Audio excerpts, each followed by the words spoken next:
Do you remember those Mickey Mouse cartoons from the 1930s? The ones put out on DVD a few years ago. Well, I hear there's one that was unreleased, even to the most avid classical Disney fans. According to most sources, it's nothing special. It's just a continuous loop, like in the Flintstones, of Mickey walking past 6 buildings for 2 or 3 minutes before fading out. Unlike the cutesy tunes put in the other cartoons, however, the song in this cartoon wasn't a song at all. It was just a constant banging on a piano keys for 1.5 minutes before going to white noise for the remainder of the film. It wasn't the jolly old Mickey we've come to love. Mickey wasn't dancing or even smiling. He was just kind of walking, as if you or I would walk, with his head tilted to the side, as he kept this dismal look upon his face.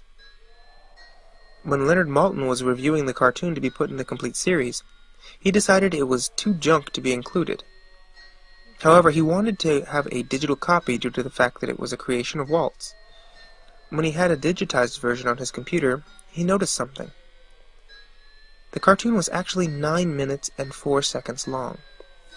This is what my source, an acquaintance of Mr. Maltin and a personal assistant to one of the higher Disney executives, emailed me in full. After it cut to black, it stayed like that until the 6th minute before going back to Mickey walking. The sound was different this time, though. Instead of piano, there was murmuring. It wasn't actual talking, but more like a gurgling cry. As the noise got more indistinguishable and loud over the next minute, the picture began to get strange. The sidewalk started to go in directions that seemed impossible based on how Mickey was walking. The dismal face of the mouse was slowly curling into a smirk, too. On the 7th minute, the murmur turned into a blood-curdling scream, and the picture would become more obscure. Colors were happening that shouldn't have been possible at the time. Mickey's face began to fall apart, with his eyes rolling to the bottom of his chin, and his curled smile pointing upward on the left side of his face. The buildings became rubble, floating in mid-air, and the sidewalk was still impossibly navigating in warped directions. Mr. Maltin became disturbed and left the room, sending an employee to finish the video and take notes of everything happening until the last second, and immediately store the disc of the cartoon in the vault afterward. The distorted screaming lasted until 8 minutes and a few seconds in, when it abruptly cut to Mickey Mouse's face at the end of every video, with what sounded like an out-of-tune music box playing in the background. This happened until the last 30 seconds, but I haven't been able to find out what happened in those final seconds. From a security guard under me who was making rounds outside that room, I was told what happened after. After the video ended, the employee stumbled out of the room looking pale.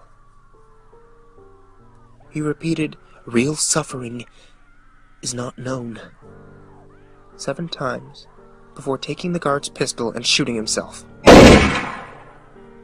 The only thing I could get out of Leonard Maltin was that the last frame was a piece of Russian text that roughly said, "The sights of hell bring its viewers back in."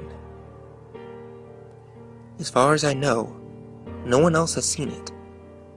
However, there have been dozens of attempts to get the file onto the internet by employees inside of the studio, all of whom were promptly terminated of their jobs.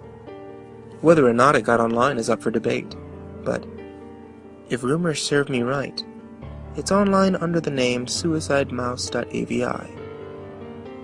If you ever find a copy of it, I want you to never view it. Contact me by phone immediately, regardless of time.